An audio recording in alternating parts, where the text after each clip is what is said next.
Anyway, Sas, ikaw ano tingin mo yung achievement ni Inday Sara na very, very memorable? Something yung innovative, yung talagang parang, this is really good Inday, grabe ka, yung gano'n. Sa lahat ng na-achieve niya, sa lahat ng mga achievements niya as a mayor, OVP, at saka DepEd secretary. I think yung kakasabi mo pa lang yung trade deals. Talaga. Bongga yun, Oo, ano? kasi you wouldn't expect it at that level eh. Mm. You wouldn't expect it at that level. Tsaka billions yun, be. And billions yung dumating. And it and I spanned think beyond her term. And I think yung fiscal responsibility sa Davao, yung naging Oo. debt-free yung Davao. Uy, mahirap yun Oo. na may fiscal responsibility pero hindi nagsisavings. Yung hindi ginaganon yung pera.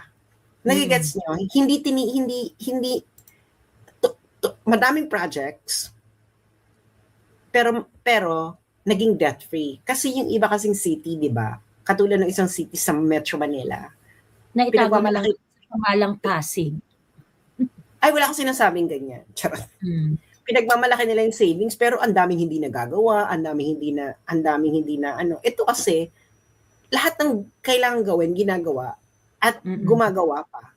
Pero naging debt-free. So ibig sabihin, Inday was kasi sa city malaki ang responsibilidad ng mayor in order to oversee. Para talaga siyang presidente. A mayor is like a little president. President, oo, totoo.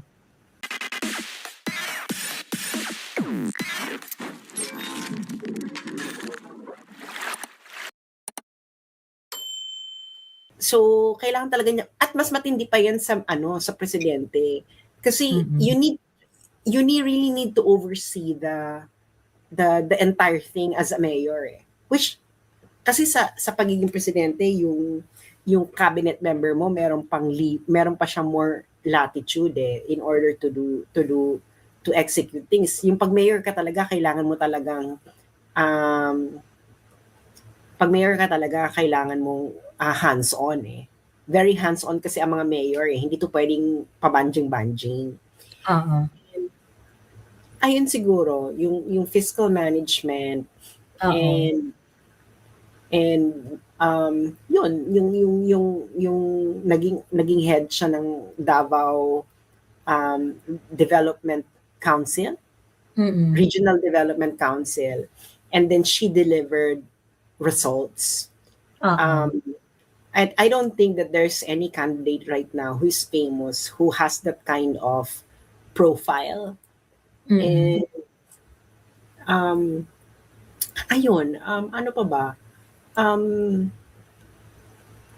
So she was young when she did that. Diba? Yung mga candidate nyo ba, pag sinabi mo, halimbawa, sabihin natin si Risa. What did Risa accomplish at 40? Ilang taon ba si Sara nung panahon niya naging head siya ng Regional Development Council? What was that, 10 years ago? So what did you achieve when you were... Nasa mga 30 plus pa lang siya noon. So what did you achieve when you're 37 or 38? Did you achieve something like that? Sara was only and I think sa DepEd I think yung mga teachers could attest what she was able to do. And I don't know kasi that much eh. Pero alam ko yung mga sinasabi ng mga teachers. So I really think na si Sara is Gen X pero late Gen X. Tapos millennial siya. In tune super early millennial, no? Tapos she's in tune with technology. She's in tune with kung anong mga topak ninyong mga Gen Z. Di ba? So she knows her shit. Hindi And hindi siya nagbago, hindi siya nagpe-pretend na biglang maging mukhang sosyal. Hindi katulad Mm. nung isa na may glam team. Mm. Sabi ni The Godfather, "Sas Joey LGBT ally ba si Inday Sara?" Yeah. Oo kaya. Actually, more than that, I would like her to To be. exert that side of her. Oo. To be honest. Actually, medyo nakinabahan ako sa kanya nun, yung parang feeling ko parang papunta na siya sa gender ideology. Oo. So, more than that, Hmm. I like her to be, babaeng bakla yan si Sari. Oo. Oo. Ano ka Yung ba? mga mm. Di ba meron nga siyang yung isa sa mga recipients ng Magnegosyo Kataday is an LGBT business. Mm. So, ano talaga yan? Pero I don't think that is one of the things that she should focus in her presidency. I'm really sorry. But, wala naman kayong kailangan gawin. Wala naman kailangan ninyo. Kailangan nyo ng, bakla po, meron ng legal recognition ng legal effect ng same-sex partnership when you are cohabitating. Wala, ano pa gusto mo doon? Di gusto mo pang, girl, okay na yun. Do you know that latest decision ng Supreme Court? Sabi ko, ang galing ng decision na to ah. So, yun na yun. Mm. There is already a legal consequence of same-sex partnership recognized by the Supreme Court. Na pag nag-cohabitate kayo so same-sex partners who are cohabitating are legally considered as lived-in couple. Oh, really? Yeah. Recent yan? Under article. So magko-co-ownership sila. Parang Yes. yung mga live-in partner na heterosexual na magiging co-ownership yung property regime. Yes. So may legal implication. Ano yun kasi? Tapos ang naging decision pa kasi noon, merong nagdemandahang mga lesbiana. May mga nagdemandahang mga lesbiana. Okay. Doon nag-root case. Kilala ko pa yung mga lesbiana dahil katrabaho ko yung isa doon. Sabi ko, si bakla, kasama siya pala to. Siguro hindi nila na ini-expect na yung, can you imagine ginawa nila yung kaso, not really to push for recognition. Naghiwalay talaga sila. Hiwalay na sila. Tapos, nag-uusap, parang nagkaanuhan sila, paano to property? Ano to? Meron ano to? Kasi nagkaroon sila ng ng joint parang kung yung isang lesbian sinasabi niya entitled ako diyan, ganyan kasi nagbayad ako, ganyan, merong ganyan. Sabi nung isa hindi ka entitled diyan, ganyan. Tapos ni-resolve siya ng Supreme Court. Can you imagine yung case na yon is not really to fight for same-sex partnership or whatever. So parang ano lang to yung partition lang ng property. Yes, at it's really share. Pero wala siyang nilalaban. Wala siyang nilalaban karapatan kundi personal lang na property rights. Tapos sabi ng Supreme Court, well, you are considered as cohabitating under article ganito. Kaya kaya merong implication yung samahan ninyo, ganyan. So, in effect, hindi naman nila nilalaban yon. In effect, in-interpret ng Supreme Court yung konteksto nila na so, ibig mga bakla I would just like to I would just like to parang provide more context. Kasi kung cohabiting kayo, ang effect kasi noon kung kunwari kami ni Sas, nag-cohabit kami ni Sas, si Sas yung kumikita ng pera. Ganon. Si Sas yung kumikita ng pera, ganyan siya nagtatrabaho, ganyan. Tapos ako maganda lang ako sa bahay, ganyan. Luto-luto, pinupunasan ko lang yung pawis ni Sas, ganyan. Pagkatapos, binili namin yung property, yung bahay na tinitira namin at the time na magkasama kami. At time cohabitating kami. Ganon. So ngayon, pag umalis ako dun sa bahay, I would say na hindi, dalawa tayong binili natin yan together 'di ba? Nung magkasama tayo nung binili natin yan. Paano mo masasabing binili mo yan? Pera ko lang naman ang ginamit ko diyan. Ganon. Kasi pagka cohabitating kayo, you will be considered as co-owners of the Oo, pero may mga evidence yun, pero ang ano lang, Article 148. So, mga bakla, So, paano ni-resolve ng Supreme Court? Co-owner sila, gano'n? oo, so entitled yung nagdemanda ng parang half or something like that. So, Okay. So, co-owner nga. so Kasi sabi, parang, kasi you cannot put value of my pag-aasikaso sa'yo, yung mga basta, gano'n. basta Ganun ba ano yun? yung, so ibig sabihin, bakla, hindi, yung gusto mo na may legal recognition yung partnership mo, meron na. Oo. Kung yun yung habol mo, meron na. Under Article 148, sabi ng Supreme Court, Article Okay. 148 ng Law of Cohabitation is not Oo. gender specific. Oo. Not Sabi, together lang, but mas may proof ka na nag-ambag ka sa pambili, Ma'am Joey. so sabi ng Supreme Court, yung Article 148 sa Family Code, hindi siya gender specific. It is actually applicable to couples who are living together who are not allowed to legally marry. Oo. Yun lang rin naman yung effect na gusto ng mga same-sex marriage eh. Exactly, That they're na going to kailangan enjoy the yung same benefits of cohabitation. of a hetero. So meron na siya. So nilalaman mo pa. Sabi mo discrimination. Bakla. Oo, yan nga Yan, diniscuss ni Hey Attorney yan, hindi matatawar ang value ng pagiging homemaker, kaya may rights pa rin siya. Yun nga yung sinasabi ko. So kung kunwari kami dalawa, si Sas lang yung kumikita, kaso magkasama kami dun sa bahay, na-acquire namin during the, yung inaambag mo doon sa pag-upkeep ng bahay, etc., counted siya.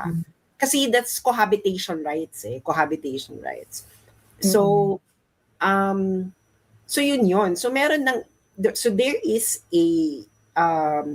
is a legal effect already of same-sex partnership, even if you don't get married.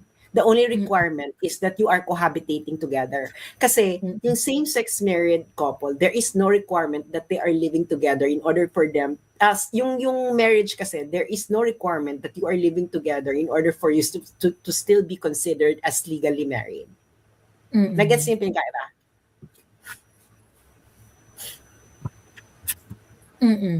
Nag-gets yung pinagkaiba? Kasi ang marriage kasi, even if you're not living together, kahit separated na kayo, girl, you're still considered legally married, and conjugal pa rin yung conjugal division pa rin yung pwede pa rin siyang maging makasama sa tatanggap ng pag-aari mo or whatever because you're legally married. Sa cohabitation, you need to be cohabitating in order for the partnership to have legal effect. So, mga bakla, meron na siya. It's not mga discrimination, bakla. Ano ba? Wala na nga naririnig ngayon na tinatanggal sa trabaho dahil LGBT. Wala. Kita mo yung mga issue na lang ngayon, tinawag na sir or hindi pinapasok sa toilet or ganyan. Bakla, hindi na siya nakakaantig ng puso. Hindi na siya nakakaantig ng puso't damdamin. Parang parang pag titingnan mo yung nangyayari sa Pilipinas, parang girl, parang wala nang masyadong pait yung pinaglalaban ninyo. Kasi nga, bakla, ilan sa inyo may baklang boss? What if yung property partner mo may properties na before hindi yun kasama sa co-ownership? Hindi kasama yung sa cohabitation. Within the together. Sa together lang. Actually, kung ako dito sa mga backlash, mas maganda tong cohabitation kaysa ipaglaban niyo yung marriage tas walang divorce sa Pilipinas. Ay, bakla. Limas ang pera mo limas ang pera mo kasi dito sa cohabitation, meron tong strict requirements Meron tong kailangan pa i-register nyo pa nagko-cohabitate kayo. Kailangan pa may documentation, etc. So, mas maganda to kasi itong cohabitation kasi it takes partnership seriously. Kasi sa marriage, bakla, once na naging legally married ka, wala silang pakialam kung how exactly your partnership is. Correct. Oo. Hati ang lahat. hati yan lahat. Kaya Mm. kaya may kilala ako kahit hindi na talaga siya nakipag-anak Lahat dahil ng talagang bitbit mo before the marriage, hati unless may yun. prenup kayo, unless may Unless may prenup. prenup kayo, Unless oo. may prenup. Pero ito kasing cohabitation, mas matindi ang requirement nito. At hindi siya automatic ha. Hindi Mm. siya automatic. Mm. Kasi yung pero legally recognized yung cohabitation. So, ay na siya girl, okay na yan. Mag-focus na Mm. muna tayo sa pangkalahatang nagbe-benefit lahat. Oo. 'Di ba? O focus muna tayo doon kasi okay na naman kayo, hindi ano ba kailangan ba kailangan ba lahat ng effort naka-focus sa inyo? Girl, okay Mm. na. Lahat i-focus natin ang effort dahil ang bansa natin ay mas may malaking problema kaysa sa Mm. hindi ka pinapasok sa CR. Or Mm. tinawag kang sir. Or whatever. Correct. Focus tayo sa mas malaking problema ng buhay. Mas malaking Mm. problema ng Pilipinas. And I thank you all. Charot. True, true. Ayun. Actually, may nag-message sa'kin, isa lang daw yung reklamo ng mga tao kay Inday. Masyadong fair. So, parang kahit yung mga close sa kanya, hindi talaga nakakakuha ng favor. Hindi talaga nakakakuha ng favor. Kasi sobra niyang fair. Ayun, gano'n. Na parang parang parang marami raw nakaka-feel na yung alam mo yung wala silang advantage pagdating sa procedure kay Inday kasi you have to go through the same dun sa mga hindi kilala ni Inday, gano'n. Ayan. Hindi Oo. talaga yung allergic si Inday sa allergic si Inday yung Oo, sa na pakiusap. oo, at saka yung FC, allergic siya sa FC, sa feeling close, gano'n. Yun daw yung niya, kaya parang hindi siya yung nagbibigay ng favor sa mga kakilala, gano'n. Ayun. Ah, the "We finally have a true leader, she can continue the legacy." Joey, let's tackle the public healthcare ng Davao kasi isa yan sa tinitira. Anong tira nila? Anong tira nila?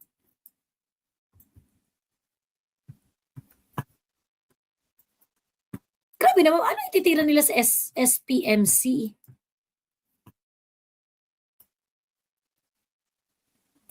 Pumipila nga sa 7-Eleven kaya let's practice what she does. Kung di pa siya pa special, ganun din tayo at wag papaareglo, sabi ni It's Fudge. True. Wala daw hospital ang LGU. Hindi, I really think na Inday, she just have to continue the Duterte brand of leadership. Mm. Kasi, yan na yan branded na yan It's already established brand, established style, we know it. We know it, we experience it, Filipinos experience it, and Filipinos like it. Okay? Well, except the kakampings because they don't really like anyone except themselves. Anyway. So, tuloy lang niya. She just have to be she just have to shine. Simple. Totoo.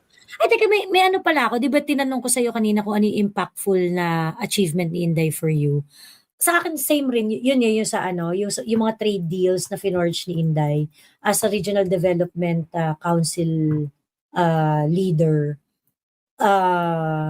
Tapos yun yung debt free. Pero meron pa akong isa, yun medyo bias ako dun kasi I came from a family of teachers. So, mga tita ko, tatay ko, marami talaga kapatid ko, marami talaga sa amin, sa family namin, mga teachers. So, yung policy na 30-day uninterrupted na na summer vacation, very, very special talaga yun. Kasi yung mga teachers kasi siyempre naririnig ko yung mga complaint ng mga kamag-anak ko, na grabe yung workload, grabe ang pagod, yung mga gano'n. Tapos from school, uuwi sila, bitbit pa nila yung trabaho nila sa bahay, yung mga ganyang etos. And yung 30-day na ano, 30-day uninterrupted na bakasyon is really, really something that they need. Dahil grabe na yung simula nung nagsimula yung K-12. Dahil nga experimental yung K-12 na yan. Sobrang grabe yung workload na binigay sa mga kaguruan. Kasi nga parang kailangan mo mag-gather ng data kailangan mo mag-gather ng maraming information, ganyan-ganyan. Kasi alam mo na darating yung time that you have to evaluate the K-12 program. So, yun. Sabi ni It's Fudge, same Miss Joey, retired teacher mama ko, and noon kahit summer nagpipintura sa school. Totoo. Tapos alam mo yun, yung parang hindi sila makasama sa mga lakad. Kasi kahit bakasyon, baka ipatawag sila. Ganon. So, ano talaga,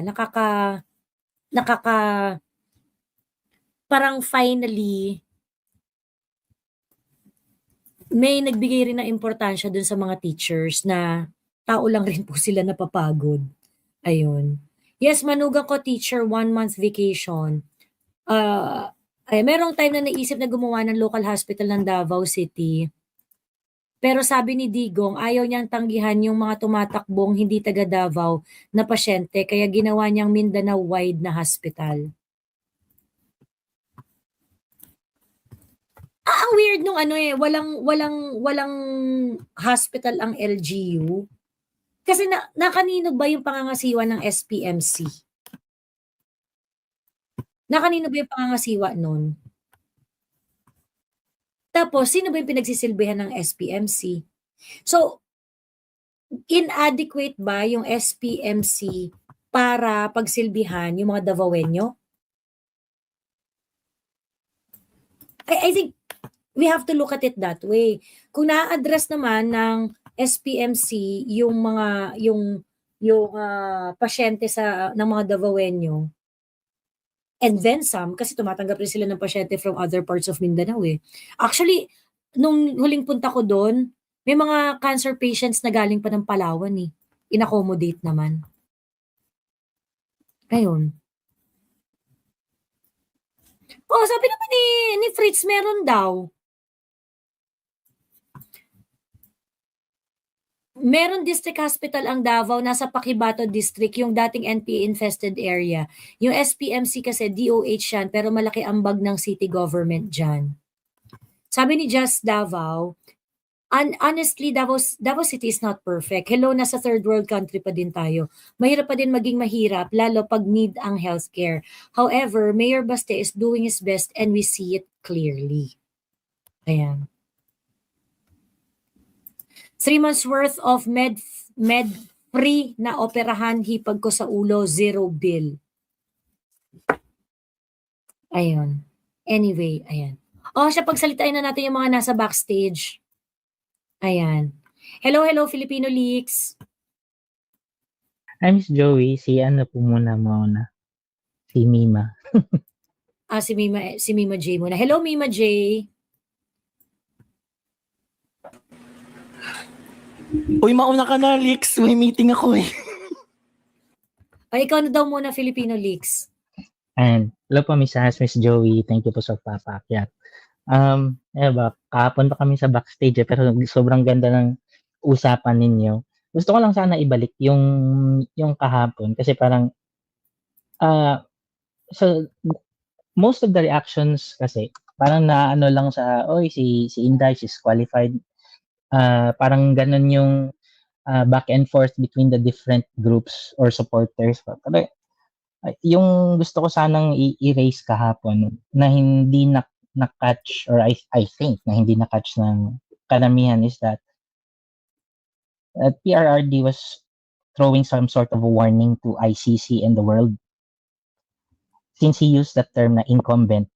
At the same time, VP Sara declared na she will be the incoming president. Sige, pagpatuloy nyo yan. Pag nakaupo yung anak ko, wawalisin niya yung mga pagkakamali ninyo. And I think na isa din yan sa reason kung bakit nagwawala din tong mga grupo na makakaliwa. Lalo na malakas yung tie ni VP sa NTF-L Cup, sa mga most of the MIU, no, except siguro sa mga nabayaran na. talagang mawawala sila pag naupo ulit si VP, and it will be another, or baka totally eliminate na talaga nila na ang mga communist terrorist groups na ito eh. Kasali yung mga legal front. Wala talaga, 'di ba? Talaga kasi sobrang inabuso na nila yung ano, siguro nung mga nakaraang administrasyon hinayaan lang sila dan, but I'm really seeing na tatanggalin to from the party lists, and talagang i-eliminate sila kung hindi to makukulong. Magkakaroon ng mass arrest, or mas palalakasin ng ano, ang military action against the camps, no, yung mga recruitment camps, yung mga nakatagong kampo diyan sa bundok, kasi kaya naman nila, 'di ba? Ano nangyari doon sa Mindoro, yung sino yung ano, American na nahuli na ano daw, researcher, o 'di ba nakita nila yung kampo doon? I think kaya naman, siguro lang pinapayagan lang ng administrasyon na yun, na ngayon na ano eh, na lumaki yung grupo ulit dahil yun nga, dahil sinusuportahan nila yung laban ng admin na to against the mga Dutertes. Yun. And ano lang, yung kahapon na gusto kong sabihin is really para bang the war cry, parang isinigaw na ni VP na we have been waiting for it. She announced it and she will make a decision, and yun nga, gumawa siya ng big. Actually, alam mo Filipino Leaks, Filipino Leaks pinakamagandang part kahapon ng sinabi ni Inday, yung Bisaya na part. Yung wag tayong masanay sa mali, yung baka wala na tayong maiabot na Pilipinas sa mga anak natin. Ganda nung ano niya doon, message niya doon sa part na yun. Yes po. Kasi kapag ikaw, ginagamitan mo talaga ng Bisaya, may diin eh. Na parang gusto niya talagang idiin yung message na yon versus just translating it to English and Tagalog. Yun yung saloobin talaga niya. And that it is both her fear and it is both the goal na ayaw niya na wala nang matatanggap, na wala nang maipasa na Pilipinas sa next generation. And that's what's happening right now. Na yung trilyones yung tax na wala, and parang ay okay lang yan, wala naman tayong magagawa dyan, di ba? Matatalo din tayo. Look at what's happening to the common citizen like Jun Abines, hinuhuli lang ng basta-basta. Buti na lang na meron silang mga kilalang lawyers, or maybe they're able to come up with money to pay for bail. Paano na yung iba na walang ideya? Yung natatakot na lang, kahit lapitan lang ng pulis, natatakot. And yun yung punto ko, na VP already declared that she will run. And nagkarambola na yung kabila. Pero tayo as supporters, ano yung gagawin natin? And most of the things that we need to do as supporters and as Filipino citizens have been discussed, na-discuss na po ninyo, di ba? And kanina sabi pa nga, ready na kayo sa essay writing. Pero yung tatlong punto ko lang talaga is again, we need to speak up.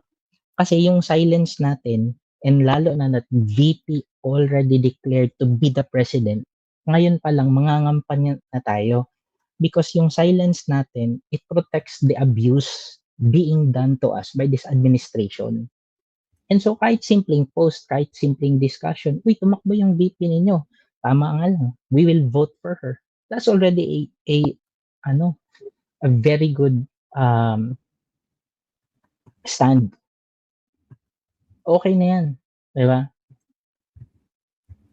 Nasa constitution din naman na the sovereignty resides in the people and all government authority emanates from them. So we need to speak up.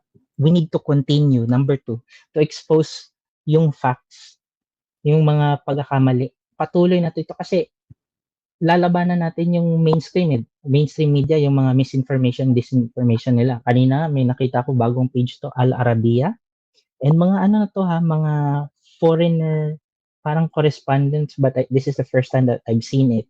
Meta verified pa naman yung page nila, and they're not presenting VP Sara in a good light, although they're respecting her title as the vice president, but they're using political dynasty. They're not acknowledging the her performance as a mayor, her very good performance as a mayor, kung anong nangyari sa Davao. So, ang laki ng budget talaga nila sa social media and sa mainstream para siraan ang mga Duterte.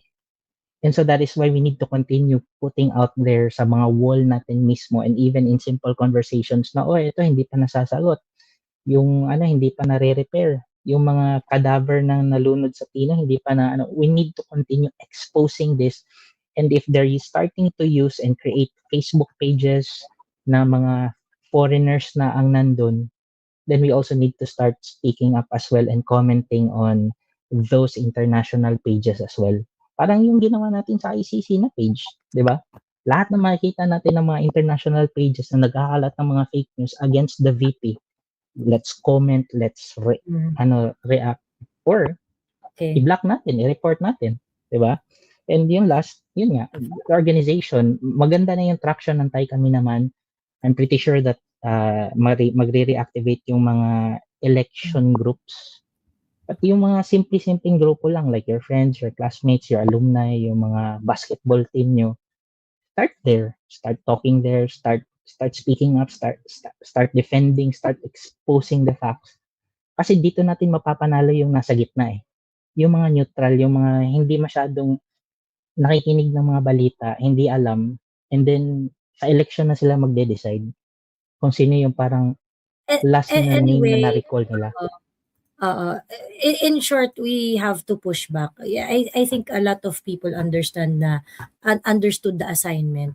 So, since nandito na rin tayo at 2028 is fast approaching, let's go, let's push back and I think everyone's understood the assignment naman, no? Especially now na si PRRD hindi pa nakakauwi. Ayun. Dapat nga ako para sa akin yung importance nung pag-push back, yung if you want Inday Sara to do everything within her power to serve the Filipino people, let us show Inday Sara na hindi natin siya iiwanan.